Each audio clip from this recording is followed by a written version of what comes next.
Hi all, welcome to our channel again. നമ്മൾ Bigg Boss season 8 കാര്യങ്ങൾ detail ആയിട്ട് discuss ചെയ്യാനായിട്ട് ഒരു വീഡിയോ ആയിരുന്നു പ്ലാൻ ചെയ്തിരുന്നത്. പക്ഷേ നമുക്ക് ഫസ്റ്റ് പാർട്ടിൽ ഫുള്ള് കംപ്ലീറ്റ് ചെയ്യാൻ പറ്റിയില്ല. ഇപ്പോൾ ബിഗ് ബോസ് സീസൺ 8 നമ്മൾ all of them eagerly waiting to see അല്ലേ, അങ്ങനെ ഒരു സംഭവമാണ് ഈ ബിഗ് ബോസ് സീസൺ 8. അപ്പം പഴയ ബിഗ് ബോസ് സീസൺസ് എടുക്കുവാണെങ്കിൽ ഇപ്പോൾ 2018 നമ്മുടെ ഫസ്റ്റ് ബിഗ് ബോസ് സീസൺ സാബുമോൻ്റെ സീസൺ വന്നത്. സാബുമോൻ്റെ സീസൺ ഒരു very successful season because most of the celebrities, അതായത് ആ സമയത്ത് വളരെ പോപ്പുലർ ആയിട്ടുള്ള കുറേ സെലിബ്രിറ്റീസ് അവരുടെ ഫേസ് മാർക്കറ്റ് ചെയ്തിട്ട് കണ്ടന്റ് ഉണ്ടാക്കിയ ഒരു സീസണാണ്. പിന്നെ സോഷ്യൽ മീഡിയയിൽ അത് അത്രത്തോളം അക്സെപ്റ്റ് ചെയ്യാത്തതുകൊണ്ട്, അല്ലെങ്കിൽ ആ ടൈമിൽ കുറേയൊക്കെ സോഷ്യൽ മീഡിയ അത്രയും ഇൻഫ്ലുവൻസ് അല്ലാത്തതുകൊണ്ട് അത്രത്തോളം ട്രോളുകളും കാര്യങ്ങളൊന്നും കിട്ടാതെ പോയ ഒരു സീസൺ. ഓക്കെ, പക്ഷേ it's a very neat and very good season അല്ലേ. അങ്ങനെ ഒരു സീസണായിരുന്നു. പേളി മാണി എന്ന് പറയുന്ന ആൾ, പ്രേരമാണി, ശ്രീനേഷ് ലവ് കോംബോ, നമ്മളിപ്പോഴത്തെ ഷിയാസ് കരീമൊക്കെ അതിനകത്തുണ്ടായിരുന്നു. പുള്ളിക്കാരനും റണ്ണറപ്പ് ലാസ്റ്റ് 5 വന്ന ഒരാളാണ്. സബുമോൻ അബ്ദു സമദ്, പുള്ളിയാണ് വിന്നർ. സെക്കൻഡ് സീസൺ നമുക്ക് 2020 നടന്നത്. 2019 വേറെ സീസണൊന്നും ഉണ്ടായിരുന്നു. 2020 നടന്ന സീസണിൽ വിന്നറിനെ ഒന്നും ഡിക്ലെയർ ചെയ്തിട്ടില്ല. കാരണം എന്ന് വെച്ചാൽ ആ സീസൺ സ്റ്റോപ്പ് ചെയ്യേണ്ടിയിരുന്നു. അതിന് കാരണം COVID-19, നമ്മുടെ എപ്സ്റ്റീൻ്റെ COVID-19 എന്ന പരിപാടി പാൻഡമിക്കായിട്ട് വന്നതുകൊണ്ട് ആ സീസൺ അങ്ങോട്ട് കണ്ടിന്യൂ ചെയ്യാൻ പറ്റിയില്ല. ആ സീസൺ നിങ്ങൾക്കറിയാം, രജിത് കുമാർ സാറിൻ്റെ പോളി സീസണായിരുന്നു. രജിത് കുമാർ സാറ് സക്സസ്ഫുള്ളി അങ്ങോട്ട് ടേക്ക് കെയർ ചെയ്ത സീസണായിരുന്നു. അറിയാം, അമൃതയുടെ ഒരു സിസ്റ്റർ ആര്യ, ബെഡായി ബംഗ്ലാവ് ആര്യ, അങ്ങനെ കുറച്ച് നല്ല വീണ, സൂപ്പർ സീസണായിരുന്നു, അടിപൊളി സീസണായിരുന്നു. പക്ഷേ എന്തുകൊണ്ട് അത് കംപ്ലീറ്റ് ചെയ്യാനായിട്ട് പറ്റിയില്ല. തേർഡ് സീസൺ 2021 ഉണ്ടായിരുന്നു. 2021 തേർഡ് സീസൺ അറിയാം നമുക്ക്. ഈ സീസണൊക്കെ ഓർക്കുമ്പോഴത്തേക്ക് ഡിംപിൾ ബാൽ എന്ന് പറയുന്ന ഒരു പുള്ളിക്കാരത്തി വെറൈറ്റി കണ്ടസ്റ്റൻ്റ് ആയിരുന്നു അല്ലേ ഇപ്പോൾ ആൾ. പക്ഷെ നമുക്കറിയാം വിജയ് എന്ന് പറയുന്നത് മണിക്കുട്ടനായിരുന്നു. മണിക്കുട്ടനെ ഇടയ്ക്ക് വെച്ചിട്ട് ഷോയിൽ നിന്ന് കിട്ടിയല്ല, ആളതിൽ പോയിട്ട് പിന്നെ തിരിച്ചു വന്ന് അങ്ങനെയൊക്കെയാണ് മണിക്കുട്ടൻ എന്ന് പറയുന്ന ആൾ. പിന്നെ നമ്മളെ സൂര്യ എന്ന് പറയുന്നത് ബാലാമണിയുടെ ഒരു ക്യാരക്ടറൊക്കെ അങ്ങനെയല്ല, ജസ്റ്റ് അതായിരുന്നു അവരുടെ ട്രോള്. ഈ സീസൺ മുതലാണ് അത്യാവശ്യം ട്രോളും കാര്യങ്ങളും ഒക്കെ വന്നു തുടങ്ങിയത്.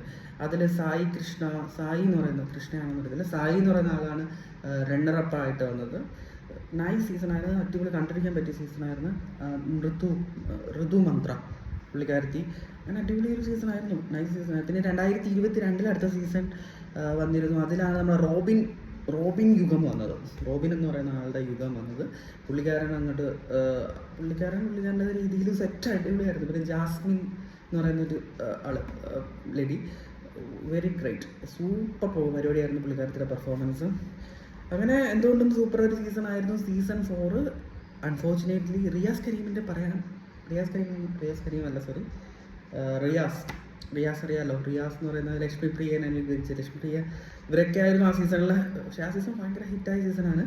ദിൽഷ പ്രസന്നനാണ് അതിൽ വിജയിക്കാനുള്ള കാരണം എന്ന് പറയുന്നത് ഓഫ് കോഴ്സ് നമ്മുടെ റോബിൻ ആയിരുന്നു. റോബിൻ അതിൽ നിന്ന് ഈ റിയാസിനെ എന്താ ജസ്റ്റ് അടിച്ചിട്ട് പുറത്തു പോകേണ്ട സ്റ്റേജ് വന്നല്ലോ. അല്ലെങ്കിൽ അത് റോബിൻ്റെ സീസൺ ആയിരുന്നു. ദിൽഷ പ്രസന്നൻ വിൻ ചെയ്തു. അതുപോലെ സീസൺ 5 അഖിൽമാരാർ തൂക്കിയ സീസണാണ്. സീസൺ 5 എനിക്ക് തോന്നും മറ്റേ നാദിറാണ് അതിൽ highlight. Nadira comedy piece set അടിപൊളി സംഭവമായിരുന്നു. കണ്ടുകൊണ്ട് ചിരിച്ച് ഒരുപാട് വന്ന സീസണാണ്. ഭയങ്കര റിപ്പീറ്റഡ് വാല്യൂ ഉള്ള സീസണാണ്. നാദിരയാണ് അതിൻ്റെ മെയിൻ കൊടുക്കേണ്ട, നാദിരയ്ക്കാണ് ഇതിൻ്റെ ഒരു കൈ കൊടുക്കേണ്ടത്. പുള്ളിക്കാരത്തി എന്ന് പറയുന്ന ആ ഷോയെ സെറ്റാക്കി. അപ്പം അതിലൊരു പാട്ടൊക്കെ പാടിയതൊക്കെ ശരിക്കും മോഹൻലാൽ സാർ വരെ അത്യാവശ്യം നല്ലതായിട്ട് എൻജോയ് ചെയ്ത ഒരു സീസണായിരുന്നു എന്ന് ഞങ്ങൾക്കൊക്കെ തോന്നുന്നു, പ്രേക്ഷകർക്ക് തോന്നുന്നു. തന്നെ സീസൺ 6 അറിയാമല്ലോ, ജാസ്മിൻ ജാഫറിൻ്റെ പേരിൽ എഴുതപ്പെട്ട സീസണായിരുന്നു. അതിൽ കുറേ ആൾക്കാർ വന്നെങ്കിൽ ജാസ്മിൻ ജാഫറാണ്. ജാസ്മിൻ ആൻഡ് ആളുടെ പേര് പോലും നമ്മൾ ഓർമ്മ പോകുന്നു. ജാസ്മിൻ ജാഫറാണ് ഇതിലെ സീസൺ. പിന്നെ ഓഫ് കോഴ്സ് ആ ഷോ വിൻ ചെയ്തിരിക്കുന്നത് ജിൻഡോ, ആളുടെ കഴിവുകൊണ്ട് തന്നെയാണ് ഷോ വിൻ ചെയ്തിരിക്കുന്നത്. ഞാൻ നേരത്തെ പറഞ്ഞ അത് ജാസ്മിൻ ജാഫറിനോടൊപ്പം ഒരു വാഴ റോൾ ചെയ്തൊരു ആളുണ്ടല്ലോ, ആളുടെ പേര് ഞാൻ മറന്നുപോയതുകൊണ്ടാണ്. പുള്ളിക്കാരനെ എനിക്ക് സത്യസന്ധമായി പറഞ്ഞാൽ ആ ഷോയിലൊട്ടും ഇഷ്ടപ്പെട്ടിട്ടില്ല, വെറും ഭാഗത്തരം മാത്രം കാണിച്ച ഒരാളാണ്. ദെൻ സീസൺ 7 എന്ന് പറയുന്നത് അറിയാലോ കഴിഞ്ഞ സീസൺ നമ്മുടെ അനിമോളുടെ സീസൺ 50 ലക്ഷം കൊടുത്തിട്ട് വിജയിച്ചു എന്നുള്ള ഒരു കുപ്രസിദ്ധി നേടിയ ഒരു സീസൺ. ഓക്കെ, അതിൽ ശരിക്കും പറഞ്ഞാൽ കോമണർ അനീഷിനെയാണ് കൂടുതൽ എല്ലാവരും ഓർക്കുന്നത്. പിന്നെ ആദില നൂറ എന്ന് പറയുന്ന ആൾക്ക് അത് ഇപ്പോൾ അടുത്ത് കഴിഞ്ഞതായതുകൊണ്ട് കൂടുതൽ പിന്നെ അനിമോളാണ് അവളുടെ ആൾക്ക് പറ്റിയ ഒരു അവാർഡാണ്, ആൾക്ക് ഡിസേർവ്ഡ് ആയിട്ടുള്ള ഒരു സംഭവമായിരുന്നു ഈ പറയുന്ന സംഭവം. വെച്ചാൽ നമ്മുടെ ആ ഷോ വിൻ ചെയ്ത സംഭവം ആക്ച്വലി ആൾ തന്നെയായിരുന്നു വിൻ ചെയ്യേണ്ടത് എന്നുള്ളതാണ്. അപ്പം നമുക്ക് ബിഗ് ബോസ് സീസൺ 8 ഇനി വരാൻ പോകുന്ന 8 ജൂലൈ ഓഗസ്റ്റ് ടൈമിൽ അതിൻ്റെ ഒരു സ്റ്റാർട്ടിങ് ഉണ്ടാവാനാണ് chances. So Bigg Boss season 8 predict ചെയ്യാൻ പറ്റുന്ന കുറച്ച് കണ്ടസ്റ്റൻസിൻ്റെ പേര് നമുക്കൊന്ന് നോക്കിയാലോ. ഫസ്റ്റ് സാനിയ അയ്യപ്പനാണോ എന്നറിയത്തില്ല. പുള്ളിക്കാരത്തി D4 ഡാൻസ് എന്ന പ്രോഗ്രാംസിലൂടെ വന്ന ഒരാളാണ്. ഓൾറെഡി ഓഡിയൻസിൽ വെച്ച് സ്ട്രോങ് പ്രസൻസ് ഉള്ള ആളാണ്. കുറേ ട്രോളുകളിലൊക്കെ സെറ്റായി വന്ന് ബിഗ് ബോസിൽ വന്നാൽ പുള്ളിക്കാരത്തി ഒരു സ്ട്രോങ് ഗെയിമർ ആയിരിക്കും എന്നാണ് നമ്മുടെ എക്സ്പെക്റ്റേഷൻ. ബോൾഡാണ് പേഴ്സണാലിറ്റി, അതുകൊണ്ട് തന്നെ ക്ലിയറായി കാര്യങ്ങൾ പറയുന്നത്. ഇപ്പം മീഡിയയിലൂടെ ആൻസേഴ്സൊക്കെ ചെയ്യുന്നതൊക്കെ ആണെങ്കിലും it's very nice. Level of chances high എന്നുള്ള രീതിയിൽ കൺസിഡർ ചെയ്യാൻ പറ്റിയ ഒരാളാണ് സാനിയ അയ്യപ്പൻ. ദെൻ നിരഞ്ജന അനൂപ് കേട്ട് കാണുമെന്ന് വിശ്വസിക്കുന്നു. നിരഞ്ജന അനൂപ് ഒരു കാം കമ്പോസ്ഡ് ആക്ടേഴ്സാണ്. ബിഗ് ബോസിൽ വന്നാൽ എനിക്കൊന്നൊരു സൈലൻറ്റ് ഗെയിമറായിട്ടൊരു രീതിയിൽ കാണും, പക്ഷേ ചാൻസസ് അത്ര കാണുന്നില്ലെങ്കിൽ കൂടി എക്സ്പെക്റ്റ് ചെയ്യാം ഒരു മീഡിയം ലെവലിൽ. ദെൻ നമ്മുടെ ജാസി എന്ന് പറയുന്നത് അറിയാമല്ലോ നമുക്ക്. ഇപ്പം ഒരു ട്രാൻസ്ജെൻഡർ കമ്മ്യൂണിറ്റി ആണെന്ന് തോന്നുന്നു പറയാം. തമാശയൊക്കെ പറഞ്ഞ് അടിപൊളി ഒരു സംഭവമാണ്. സോഷ്യൽ മീഡിയയിൽ അത്യാവശ്യം നന്നായിട്ട് ഹിറ്റായിക്കൊണ്ടിരിക്കുന്ന ഒരാളാണ്. It's very great. ആൾ വന്നിരുന്നാൽ ജാസി ആഷി കോംബോ എനിക്ക് തോന്നുന്നു ഓൾമോസ്റ്റ് എല്ലാവർക്കും അറിയാം. അവർ വന്നാൽ ബെറ്റർ ആയിരിക്കും. അവർ രണ്ടുപേരും ആണോ അതോ ഒരാളാണോ എന്നൊന്നും അറിയത്തില്ല. പിന്നെ ഫെജോ മലയാളം റാപ്പിൻ്റെ സീനിൽ ഒരു യുണീക്ക് ഐഡൻറ്റിറ്റി ഉണ്ടോയെന്ന ഒരാളാണ് ഈ ഫെജോ എന്ന് പറയുന്ന ആൾ. ബിഗ് ബോസ് വന്നാൽ ടോട്ടലി ഡിഫറെൻ്റ് ഒരു എനർജി ആയിരിക്കും അല്ലേ.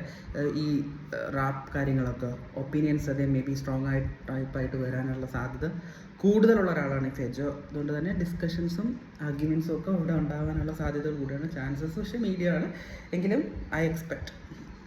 ദെൻ ദേവിക നമ്പ്യാർ കേട്ടിട്ടുണ്ടോ? ടെലിവിഷൻ ഓഡിയൻസിന് ഓൾറെഡി അറിയാവുന്ന ഒരാളാണ് ഈ ദേവിക നമ്പ്യാർ. ബിഗ് ബോസ് വന്ന ഒരു ബാലൻസ്ഡ് ഗെയിമർ ആയിരിക്കും എന്നാണ് തോന്നുന്നത്. കാമായി ഹാൻഡിൽ ചെയ്യുന്ന നേച്ചർ ഉണ്ടെന്നുള്ള രീതിയിലാണ് നമുക്ക് ടെലിവിഷൻ രീതിയിൽ കാണുമ്പോഴേ. അൺനെസറി ഫൈറ്റൊക്കെ അവോയ്ഡ് ചെയ്യുന്ന ടൈപ്പ് ആയിരിക്കാം. ഫാമിലി ഓഡിയൻസിന് കുറേ ഇഷ്ടപ്പെടുന്ന ടൈപ്പ് ഓഫ് ആളാണ് ദേവിക നമ്പ്യാർ. ഓക്കെ, നിങ്ങൾ ഇവരുടെയൊക്കെ പേര് പോയി നെറ്റ് സെർച്ച് ചെയ്ത് ഫോട്ടോ കണ്ടോട്ടെ. ഫോട്ടോ എനിക്ക് ഇൻക്ലൂഡ് ചെയ്യാനായിട്ട് ഞാൻ no cut no edit video ആണ് ചെയ്യുന്നത്. ഓക്കെ, പിന്നെ അമയ മാത്യു ഒരു ബോൾഡായിട്ട് ഓപ്പണായിട്ട് സംസാരിക്കാൻ പറ്റിയൊരു പേഴ്സണാലിറ്റിയാണ്. ബിഗ് ബോസിൽ വന്ന റിയൽ പേഴ്സണാലിറ്റി എന്താണെന്നാണ് ഓഡിയൻസിന് അറിയാനായിട്ട് കുറേ എക്സ്പെക്റ്റ് ചെയ്യുന്ന ഒരാളായിരിക്കും. അപ്പം അമയ ആരാന്നുള്ളത് നിങ്ങൾ സെർച്ച് ചെയ്തോളൂ. പിന്നെ നമുക്ക് അരുൺ പ്രദീപ്, യൂട്യൂബ് ബാക്ക്ഗ്രൗണ്ട് ഉള്ളവർ ബിഗ് ബോസിൽ വന്നാൽ അവരുടെ മെയിൻ സ്ട്രെങ്ത് എന്തായിരിക്കും? സ്ട്രാറ്റജിയാണ് അല്ലേ. കാരണം യൂട്യൂബ് എന്ന് പറയുന്നത് ഒരു സ്ട്രാറ്റജിക് മൂവാണ്. അപ്പോൾ അരുൺ പ്രദീപ് പോലെ ഒരു കണ്ടന്റ് ക്രിയേറ്റർ വന്നാൽ ഗെയിം പ്ലാൻ പ്രോപ്പർലി ഉണ്ടായിരിക്കും. കാരണം അയാളൊരു കണ്ടന്റ് ക്രിയേറ്ററാണ്. ടാസ്ക് അലയൻസ് പ്ലാനിങ്സിലെല്ലാം അയാൾ അത്യാവശ്യം നല്ല സെറ്റപ്പ് ആയിരിക്കും. പിന്നെ നമ്മൾ കഴിഞ്ഞ പ്രാവശ്യം എക്സ്പെക്ട് ചെയ്ത ഒരാളാണ് റോഷൻ ബഷീർ ഒരു ആങ്കറാണ്. ഒരു അണ്ടർറേറ്റഡ് ആക്ടർ ബിഗ് ബോസിൽ വന്നാൽ എങ്ങനെ ഉണ്ടായിരിക്കും റോഹൻ. ഓക്കെ, റോഹൻ എന്ന് പറഞ്ഞ ആൾ അറിയാലോ, ഒരു ആങ്കറാണ്. അത്യാവശ്യം സ്റ്റൈലിഷ് ആയിട്ടുള്ള ആളാണ്. യൂത്താണ്. സോ ആ എനർജി കാണും. Definitely we are expecting the high level.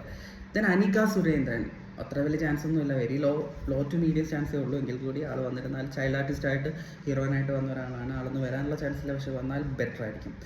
പിന്നെ കോൺട്രവേഴ്ഷ്യൽ ആയിട്ടുള്ള പല വൈറ്റ് കാർഡ്സുകളും കയറാനുള്ള സാധ്യതകളുണ്ട്.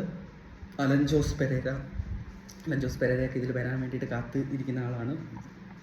ചാൻസസ് ആർ വെരി ലെസ്, പക്ഷെ വന്നാൽ നന്നായിരിക്കും. പിന്നെ അങ്ങനെയൊക്കെയുള്ള